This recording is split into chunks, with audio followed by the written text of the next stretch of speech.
I'm just reading my manga before I go to bed.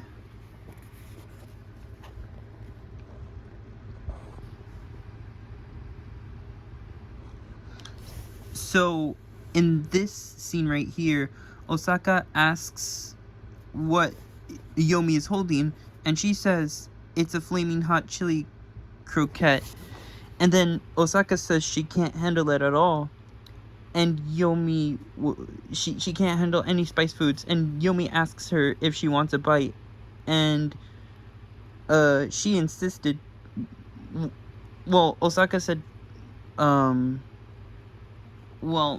okay, Yomi kind of insisted. And then Osaka took a bite.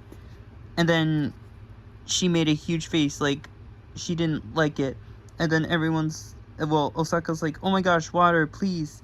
And then everyone's making fun of Osaka for her face.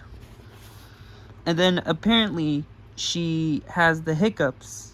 And, well, it's a... Okay. Now you've got the hiccups. It's just one thing after another with you. Oh no, I can't stop. It must be because you ate that spicy food. That usually gives me the hiccups. Oh, that's why I got him? Who cares why you got him? How do I stop?